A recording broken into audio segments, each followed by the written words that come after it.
Well, Paul, we're back, and we have a few topics we're going to talk about today. We wanted to talk about neighborhood Facebook pages, the politics surrounding them, the different characters that show up in these neighborhood Facebook pages. I think most neighborhoods or communities have these sorts of Facebook pages. I know you have them in your neighborhood. I've got them in mine, so we're going to talk a little bit about that.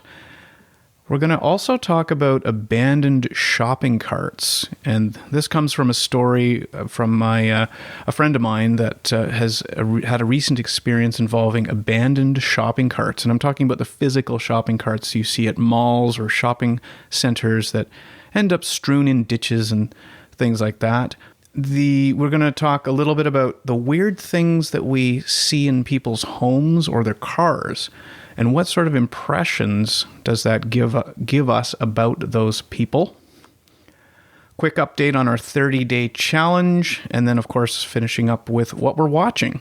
Certainly lots to talk about today. I'm sure there's a Facebook group in place for pretty much any community or any, I guess, depending on where you live, any sort of like your own individual neighborhood within your town.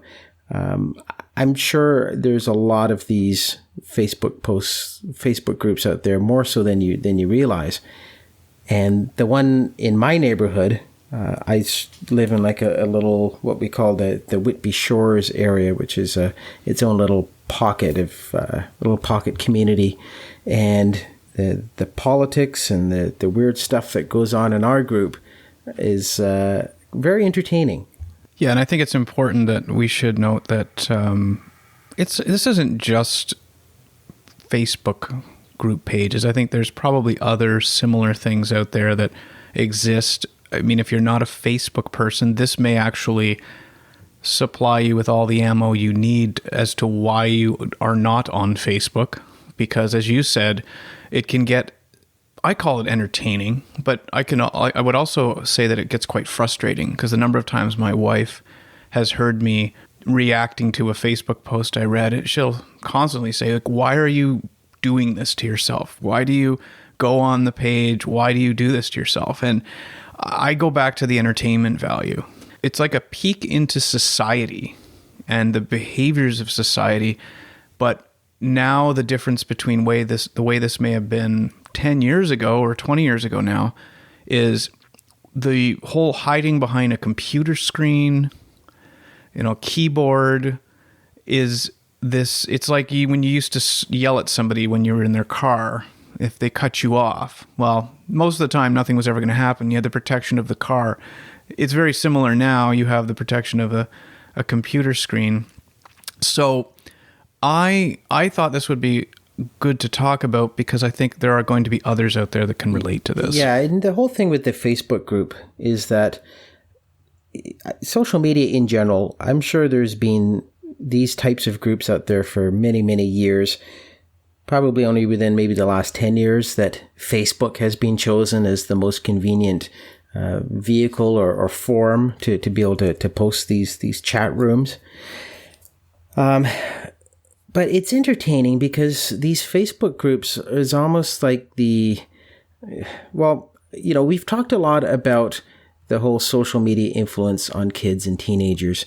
Well, this is the whole social media influence on adults.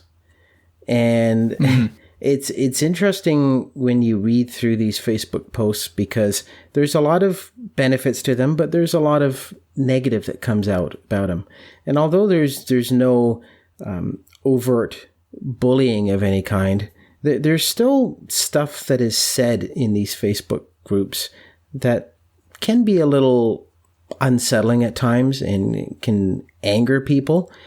So it's interesting when you really study these and you take a look at the behaviors of adults and how people react. But let's hear some of your stories. What have you read on some of your posts? Okay. Yeah, I want to jump in. So, and we talked earlier about how these can kind of be put into different categories, but here, the first one up is someone who's seeking information.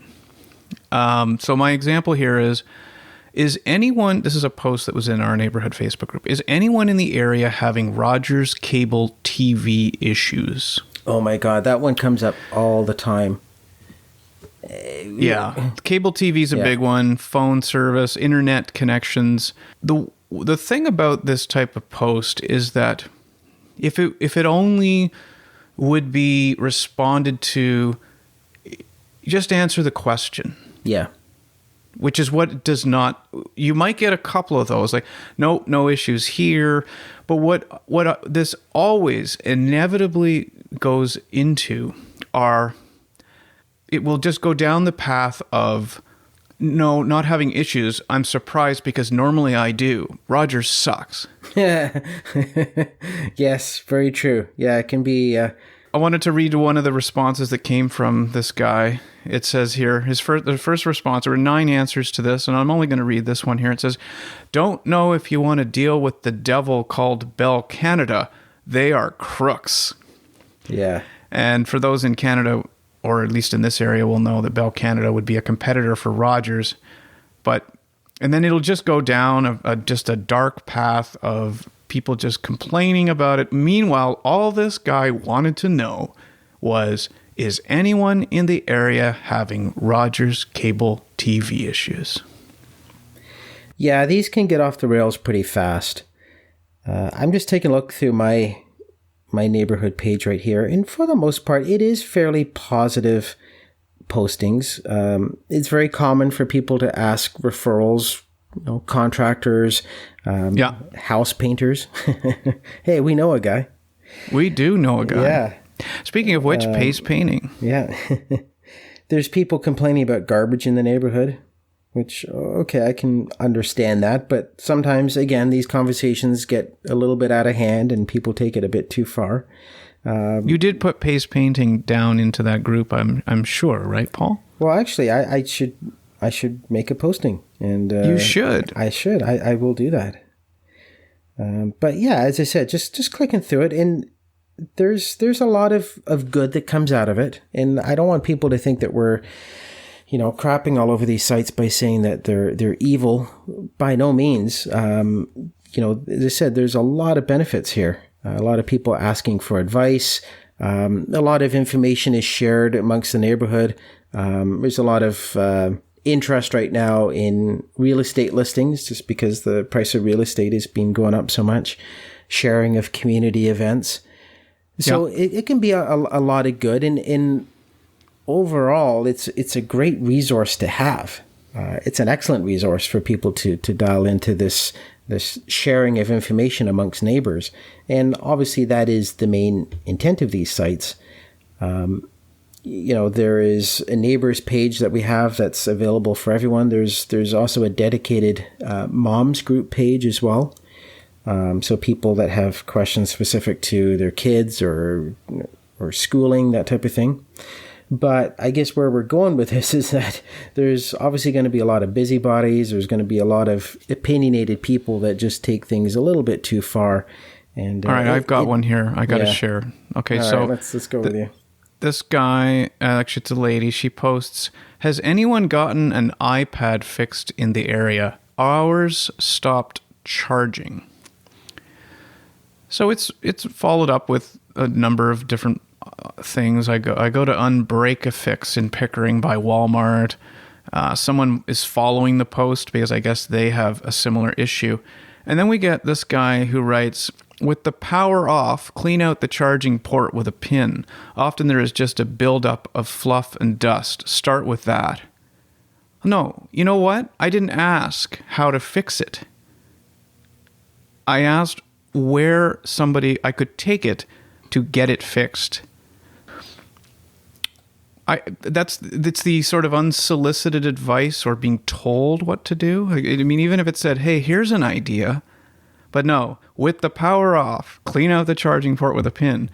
Start with that. Am I overreacting on this, Paul? No, I don't think so. This guy obviously didn't read the question. I think a lot of people just like to put in their 2 cents. Oh, I think he read the question. He just wants to be the hero of the neighborhood. Well, I mentioned before how these can lead to a lot of people who can be busybodies. It's not uncommon to see posts where, someone puts up a posting, did you hear the loud car noises at 2 a.m. this morning? Or, yes, we get those ones. That type of thing. Or, someone was playing your music way too loud on such and such court. Turn it down. I've seen a lot of those as well. And we got one here. It's, did anyone hear fireworks this morning? Yeah, that's another one. Yeah, fireworks. And so, of course, that one just a few responses to that one. Ides of March celebration. There should not be fireworks. They disturb the wildlife. Somebody writes in here that there was some sort of holiday going on in Afghanistan, and that was the reason why these fireworks were going off at 4 a.m. I always get a kick out of people saying, did you hear the fireworks late last night? Meanwhile, it was like Canada Day long weekend or something like that. Well, yeah, obviously you're going to hear them. For me, I think the incident that kind of stuck out in my mind, and we've talked a lot about COVID and, the various behaviors, and sometimes it can bring out the worst in people. The incident that I remember vividly was obviously about a year ago at the height of COVID. The Facebook group, there's certain individuals within that group that kind of took it upon themselves to be the neighborhood police. And this was, if you recall... Social media police or neighborhood police? Well, just like the overall neighborhood police. And there was comments about, if you recall, right at the real peak of the lockdowns, when the government had advised that if you're going to grocery stores, you should limit the amount of times that you go, try to purchase as many items as possible to avoid little trips to the store, that type of thing. Anyway, there was a lot of postings on this Facebook page about people. I think there was one posting in particular where somebody had almost like ratted out someone, saying that I was in the parking lot of the grocery store today and someone walked out with only 2 items. And that was one of those incidents where I think a lot of people kind of snapped a little bit and said, back off, buddy. Like, you don't know the true story here. People shouldn't be made to feel that they're breaking the law because they happen to forget one item at the grocery store and they want to go back and get it.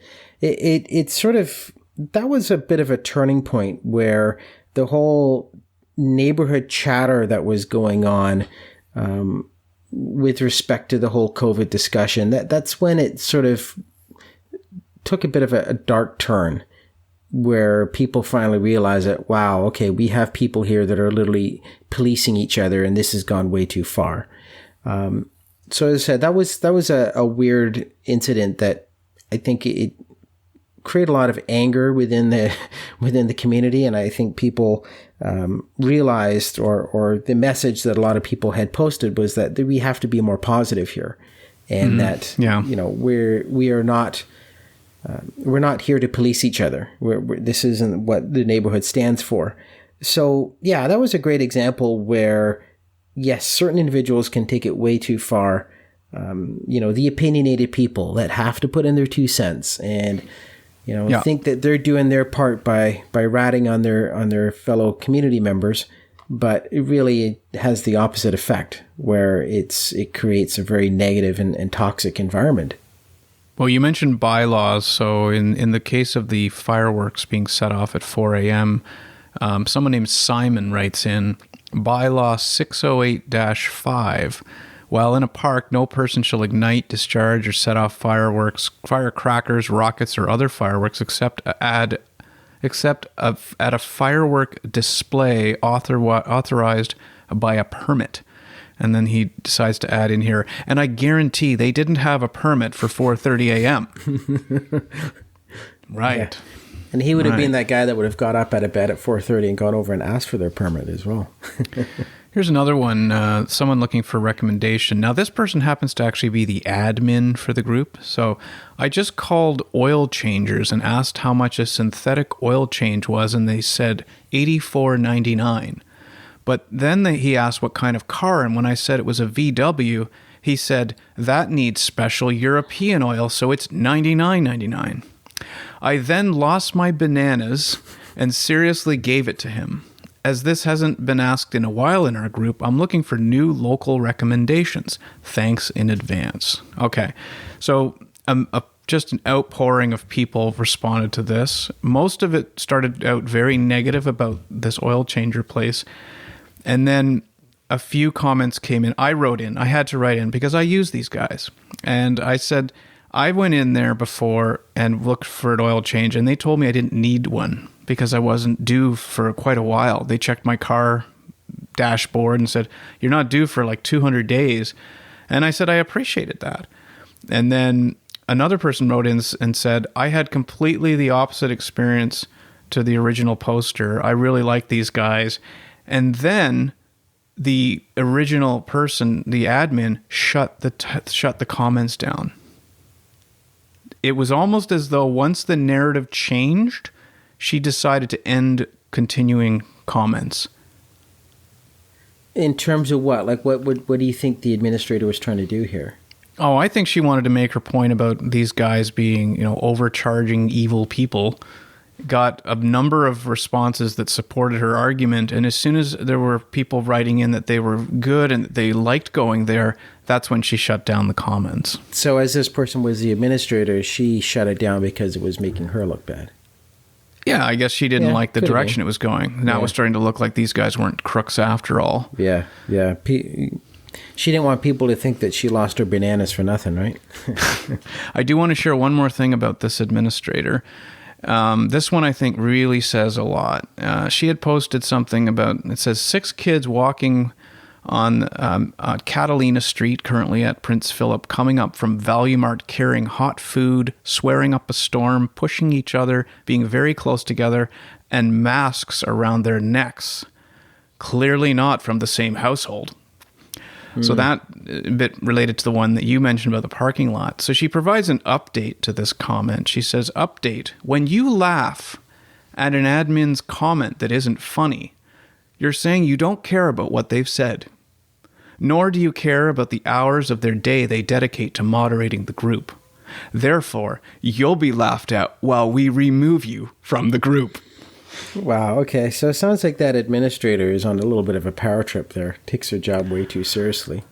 But, well, do you think there are people that set up these Facebook groups just so they can have things to have power over? Maybe. I don't know. In fairness to administrators, I'm sure it is a tough job. I'm sure they do have to deal with a lot of crap and a lot of people complaining and making a big deal about nothing. In fact, a mutual friend of ours is actually one of these Facebook administrators, the moms group that I was telling you about. And she has shared some stories with me about some of the drama and the politics and the overall bullshit that she has to deal with. So it is a bit of a thankless job. These administrators do not get paid for it.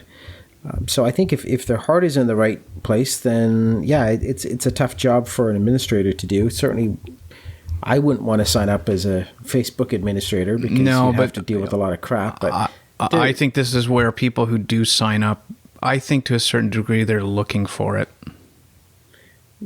Yeah, I don't think they're doing this just to set something up for the goodness of their hearts. I think there's an element that they know this is going to happen and they want to have some power. Depends on the individual, I guess. I wanted to just finish up one final comment. The neighborhood group, this is on its 4th version, by the way. So it's the 4.0.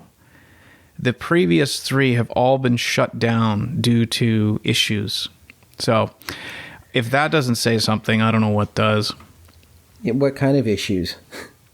Well, all the issues we just talked about. Abuse or something? Everything. I think what happened was it just got out of control in different areas, and so it got shut down, and then someone created a new group and called it Guildwood 3.0, and now it's at 4.0. So I think that says it all. So are you going to take over the Guildwood 11.0 when that eventually comes out? Well, I should say I've quit at least two of the four groups because I just couldn't tolerate it anymore, especially when we were living away. I just felt I didn't need to read this stuff. But I joined back up for 4.0 to see how maybe it had changed. So it's nothing earth-shattering, but it's just, I think the phenomenon of hiding behind the keyboard and typing away is it's just easy to do it. Yeah. It's easy to do it. Oh, yeah. Yeah, absolutely. There's a lot of people that have to be heard, and will say all sorts of stuff because they get to hide behind their keyboard. But yeah, I'm sure that if they were, face to face with a lot of their neighbors, they would be pretty quiet. Well, that's a good point, because we did have somebody that came over here to quote a job for us in the backyard. And after he left, I just was on this Facebook group, and I noticed he had made a few comments, not about coming over here, but just in general. And I have to say that a couple of the comments I read, had I not met him only, a half hour earlier in my backyard and got to talking to him, he was a really nice guy, I would have had a different impression of him. And I might have even thought about writing back to a couple of his comments. But because I actually knew the guy, it changed it. And that's what I think is fundamental to all of this, is that it's these people that many of the times don't even know who each other is. And so they feel this freedom to make these comments. But put them in a room together and they wouldn't be doing this.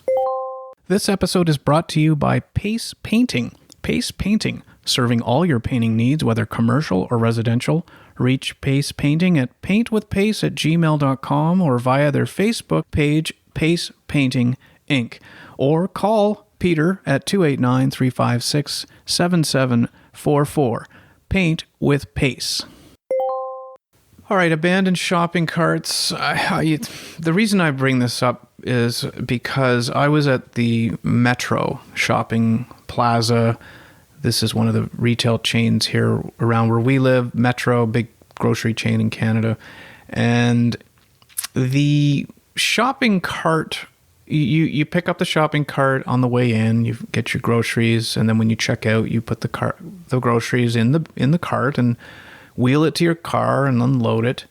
And then you are supposed to take the cart and walk it back to the cart receptacle area, which, depending on the size of the grocery store, they might have multiple stations for you to do this. What I wanted to ask you, Paul, was, is there a distance where the receptacle is far enough away that you feel you don't have to walk it back and you can just kind of leave it there where your car is? Or do you always return the cart no matter how far away that station is? Well, I'd like to say that I'm a good citizen that way, where when I'm in a shopping mall parking lot, I always try to put it back in the cart return. I will walk that extra couple of steps. I'll walk that extra 30 seconds or however far it is. What if it's not 30 seconds or a couple steps? What if it's literally a 5-minute walk to take the cart back? If it's a 5-minute walk, then, well, first of all, I'd be parking that far away from the building. Well, what if it's crowded? The Metro parking lot up the street is a pretty big parking lot. And if it was, it could be maybe 3 to 4 minutes away. And, if it's raining out or snowing or it's cold, that's a pretty far distance to go. Let's just say 9 times out of 10, I will put it back in the cart. Okay, return. So there are some circumstances where you'll look at the situation and say, no, I'm not going to take it back. Yeah, if it's raining or if there's a lot of snow in the parking lot, then okay, maybe sometimes, but that's pretty rare. It's a rare event when I don't return it back into the cart return. And I do that because it's annoying when you do have shopping carts strewn everywhere that are taking up a lot of parking spaces. Unsightly. It's unsightly. Walmart is really bad for that, where you go to Walmart and there's shopping carts strewn everywhere. And part of the thing too is that you don't want these shopping carts to smash into your car either. Some people just don't care. They'll just park anywhere. But I don't want to. When I go to a shopping plaza, I rarely park next to the shopping cart return, like the parking spot right beside it, because people just kind of throw their carts over. I don't want shopping carts dinging my car. So I'm very particular about my vehicle, and we'll get to that later on in the podcast. But yeah, when it comes to my vehicles, I like to make sure that there's no opportunities for dents to happen. So All for right. me, I always like to put it back in the cart return so that it doesn't dent my car or somebody else's. But So I do not return it all the time. If it is inconvenient for me to return the cart, I don't. And that could include having to go around medians and things to, in a maze of medians to get my cart back to the receptacle, freezing cold. No, I believe that if the retailer was concerned enough about this, they would put a station, a receptacle for these carts closer, like in other parts of the parking lot, not just one location, which could be quite far from everywhere else. So shame on me, but I don't always return them. Well, and you also have the retailers, I think No Frills, which is another grocery store chain, I think they still make you pay 25 cents for a cart. Oh, that's a good point. Yeah, you so a still have lot to of put these the ones quarter in, used to have a quarter. You would have to put a quarter into the handle. There was a little place you'd slide a quarter in, and then you could unlock it from the cart in front of it. And actually, that was quite effective. But the challenge is now people aren't carrying coins around and cash like they used to. So I think a lot of those systems have been abandoned. But it was quite amazing to see how many people would return their carts knowing they were going to get 25 cents back. Yeah, absolutely. Also, the other thing is some of them have these locking mechanisms on them, although I'm never sure if that's really a real thing. They'll say, because I've never had it lock on me, and I wonder how expensive would that really be to employ one of these on every single shopping cart. So I know some say they have that. Whether they're real, I don't know. Maybe that would be a good thing for us to find out. Are those locking mechanisms actually real, or is it just there to deter you from taking it? We'll have to do some research on that. We'll include those in the show notes. Yeah, and then the last thing is, when you see these carts abandoned, I mentioned that a friend of the show had let me know that he actually called Walmart and said, there's a guy just down the road from me who's standing here with one of your Walmart carts. You should come down and get him. And their response was, oh, no, we know this happens and we accept the fact. And what we do is we send a truck around every couple days to go retrieve them. So from Walmart's perspective, they actually expect this to happen and they seem to have a retrieval process. But whether that's really real, I don't know. Yeah, when it comes to Walmart, well, obviously being such a huge retailer, I'm sure they take into account that they are going to have lost and damaged shopping carts. I bet you most people probably don't realize that shopping carts are actually very expensive. To buy one, yeah, you did some research on it, right? Yeah, they're close to $1,000. You don't realize that. Yeah, almost $1,000. So if you're a retailer, and if you have 100 carts out there, that's a lot of money you have out in your parking lot. Well, maybe it makes the locking mechanism technology worth it. It could be, yeah. But yeah, it is interesting to see the abandoned shopping carts, and it definitely brings down the value of a neighborhood, I'll say that. Fortunately, where I am, well, my neighborhood in general, you don't see that very often.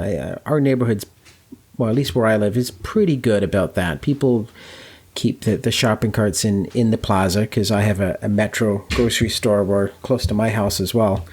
But yeah, it's not uncommon to see the abandoned shopping carts strewn around, and man, it's a real eyesore.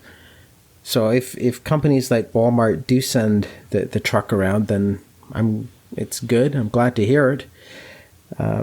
But I'm sure a lot of retailers don't do it, and these shopping carts can be a real blight on the landscape.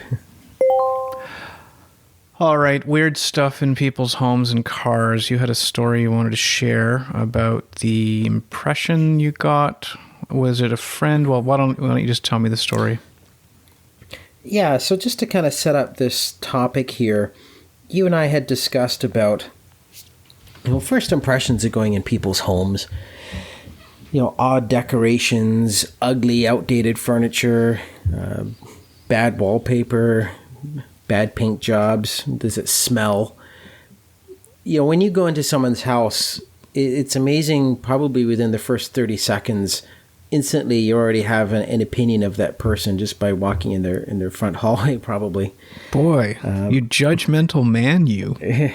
Oh, come on. I'm sure you do the exact same thing as well. Well, it sounds very judgy, but I'll keep going. Yeah, but hey, it's human nature. Come on, I'm sure we all do it. All right, tell me what the story is. Where I was going with this is when it comes to first impressions of a house, it's one thing if you're going to a friend's house, but when you're operating a business out of your house and you have people coming to your house, it's a whole different ball game, in my opinion.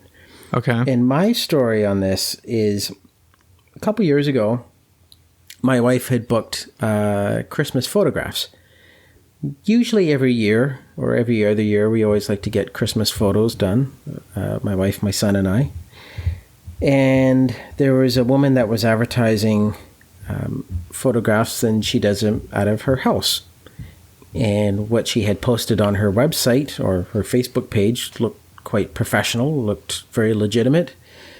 Price was good, so we figured, all right, let's check her out, let's do it. And we go to her house, and immediately when I walk through the front door, this overpowering odor of dog BO. You know, people that have multiple dogs and they don't clean. It's like that wet fur, that wet dog smell. How can I describe it? It's just like a dog body odor, like a doggy smell. Okay. For lack of a better word. Yeah. Anyway. Well, we've smelled dogs after they come in from the rain, or a dog that hasn't had a shampooing in a while. Yeah, I think we know what you mean. Okay. But, we go into this woman's home, and her front living room is set up as sort of the photography studio area where she's taken the photographs. But you can see elsewhere around her house, and this woman must have been a hoarder because the house was dirty, it was smelly, old dog fur everywhere. Like she hadn't done any housekeeping whatsoever.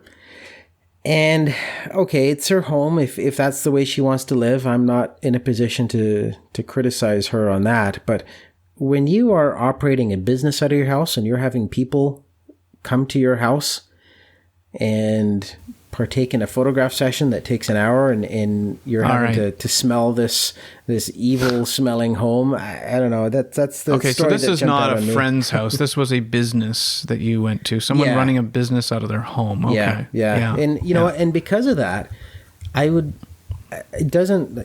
the photographs were decent, but I would never go back to her again.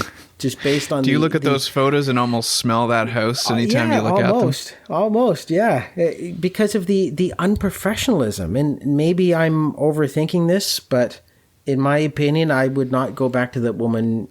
Oh, I'm with you on that. Yeah, it was an unprofessional establishment. The fact that her house was that disgusting.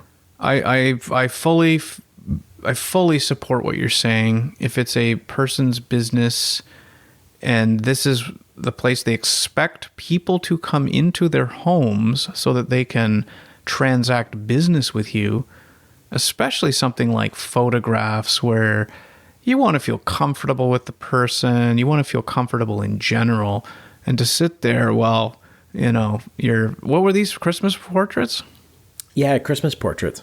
So, while she's handing you like the holly and you're supposed to pretend that you're kissing your wife and meanwhile all you can get just have this penetrating dog BO. Yeah, you got dogs barking in the background.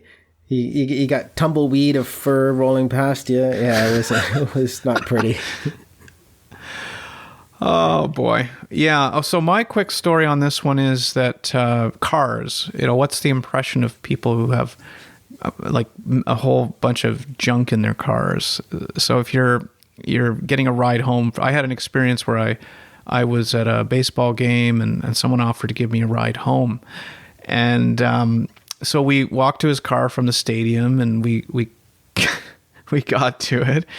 And no joke, I think this guy spent 5 minutes clearing out enough space in his front seat so that I could sit there. Everything from tools, McDonald's bags stuffed with, garbage, hammers, wrenches, power tools, plastic bags with empty pop cans in them.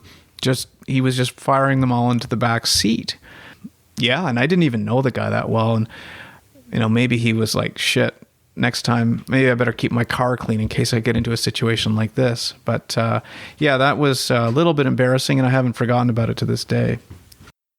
Yeah, with all the junk that this guy had in the front seat, piling it back into the back seat, I'd hate to see what the back seat was like. It's a good thing he didn't offer to drive more people home. Otherwise, you'd have to just shove it outside. Well, now this got me thinking about how I kept my own car. When I was younger, I used to have a really bad trunk full of crap. So I would put garbage bags and I would just dump almost everything. I did kind of live out of my car when I was in my university and maybe just after university days. So I don't keep my car that way now, but I do realize the impression that it could leave to have a car in shape like that. In fact, I used to work with a guy who said he could learn anything he wanted to about a person by just looking into their cars and seeing how they kept the interiors of their cars, which I thought was a little bit judgmental, but probably had some level of accuracy to it. I can understand where he's coming from. Again, I'm just trying not to come across as being too judgmental myself, especially after the dog incident. But yeah, I see where he's going with that statement, because you're right. If you're in a shopping mall parking lot and you happen to glance over to a vehicle and there's absolutely jam-packed full of junk and garbage, yeah, you're going to have a negative view. You're not going to want to ride in that car. So if you were to meet that person, in the back of your mind, you're wondering, man, why are you riding around in a garbage can on wheels? Yeah. So it does leave an impression. For sure. Absolutely, it does. Absolutely, it does.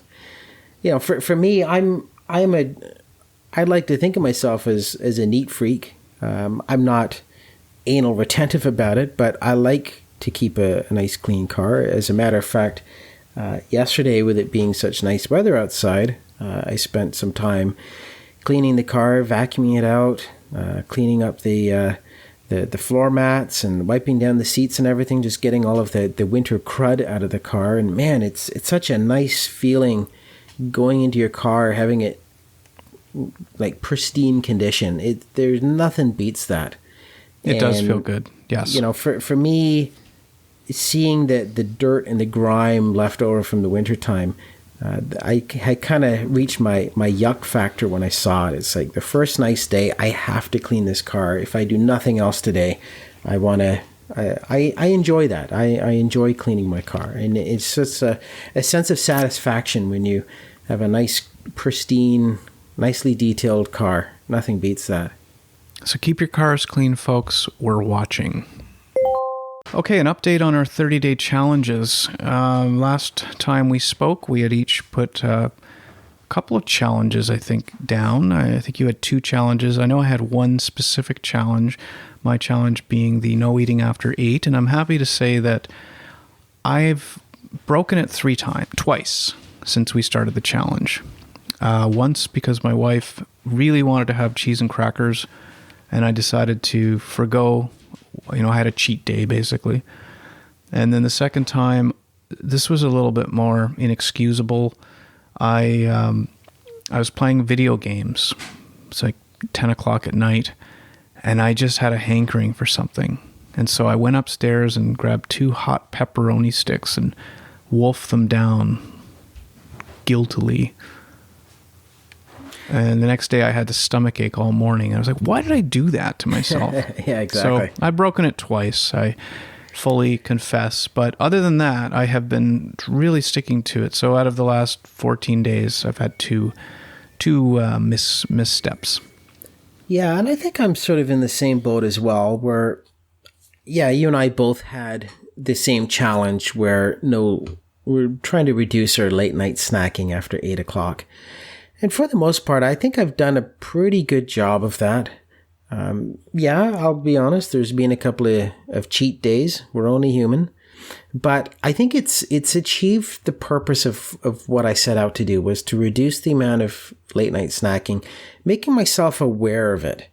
Now that I'm aware of it and I've got this challenge, there's many times where it's like, I'm a little bit nibblish. Is there something I can snack on? It's like, nope, Don't do it. I don't need it. Don't do it.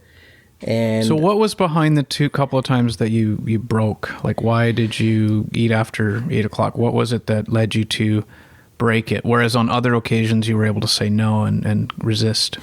I guess it was likely because it was like a Friday night.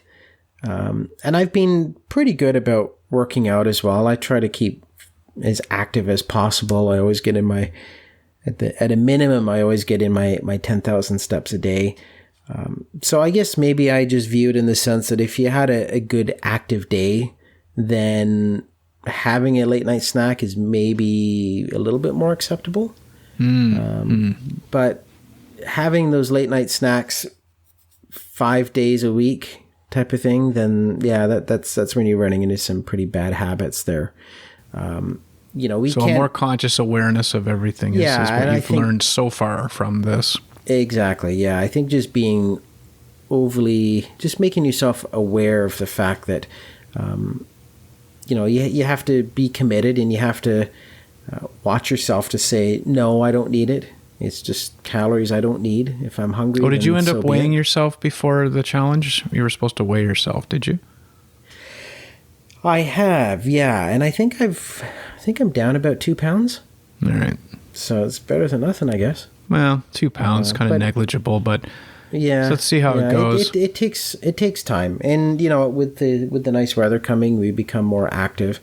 I've been running outside more often, whereas during the wintertime, I just do workouts indoors. I use the elliptical machine, which helps me get my 10,000 steps in. Oh, those count as steps?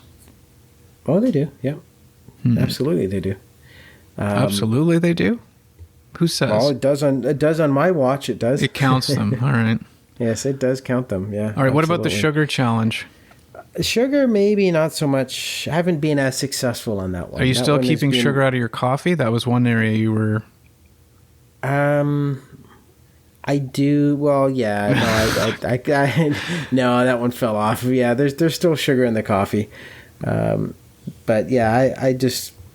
For me, it's just one sugar a coffee. I'm not doing cake in a cup, doing triples or anything like that. Yeah, cake in a cup. I was thinking not everyone will understand what that means. Yeah, it's when there's more cream and sugar than there is coffee sometimes. Yeah.